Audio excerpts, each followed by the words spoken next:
Alright, another similar problem, again following our model, y equals mx plus b, which happens to be our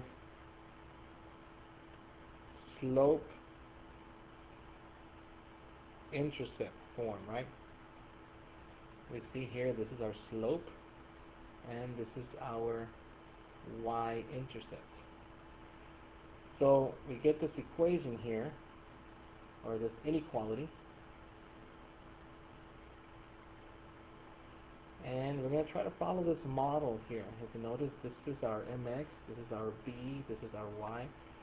So we can say here that our mx is in the wrong side of the inequality. So we're going to take it to the correct side, which is the right side. We're using our property of equality. That means that we would have to subtract the x. Now, since these two are different terms, the different families, remember you name the terms, the families, by the letters and the powers of the letters. So in other words, this one is called an x term. This one is called a constant term because there's no variable, no letter. So in here, we're going to write from side to side. Make sure that the x term goes first and then your constant term goes second. Now we have a situation here. Don't forget that there's a rule in inequalities that when you multiply both sides by -1, or if you divide both sides by -1, then you're going to have to change this inequality. We call it change the world, or cambia el mundo, or whatever you want to call it. In other words, if I were to multiply this by -1, this would change, right, to a positive 2y.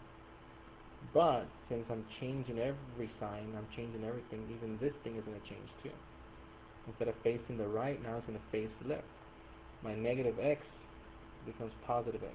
My -4 becomes a positive 4. Okay?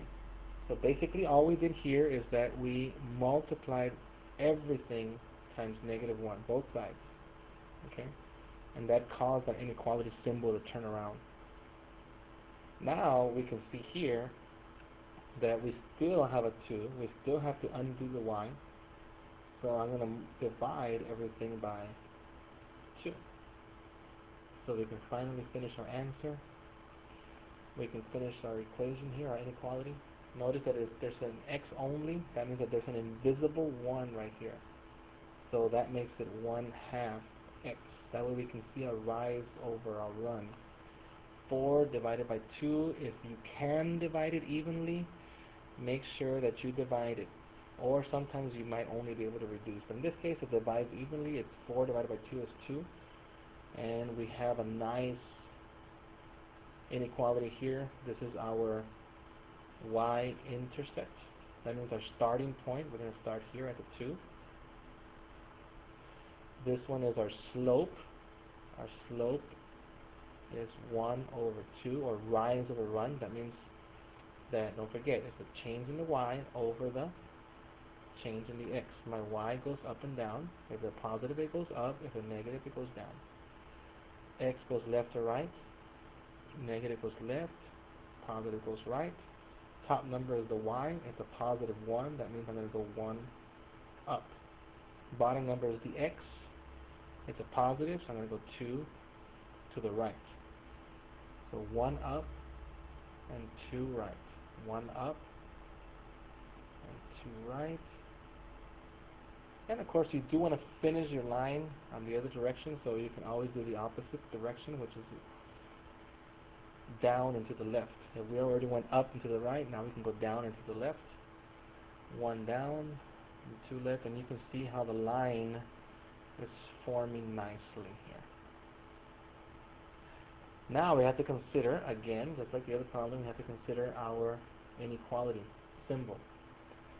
Does it have the line in the bottom, or the or equal to? No, it doesn't. So it's going to follow this one here, right? If it's without the line in the bottom, then it's a broken line. In other words, you're not including those points that are on the line as solutions. So I come over here, that means that I'm going to have to create a dashed line there.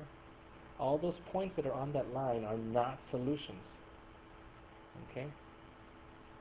But, again, remember the Pac-Man thing? If the Pac-Man is facing the y, that means that the y is greater. Because you're always guiding yourself by the y here. Okay? So the y is greater because Pac-Man wants more, so y is more. So that means also that you're going to be shading, if it's greater, remember, if it's more, you're going to shade up, because on the y-axis, the greater numbers are on top. So you're going to have to go up as you're shading. Pick any point on the graph and just take your pencil and start shading up. And it just so happens that you're shading this side over here. All that means is that any point that's in that shaded region is a solution to this state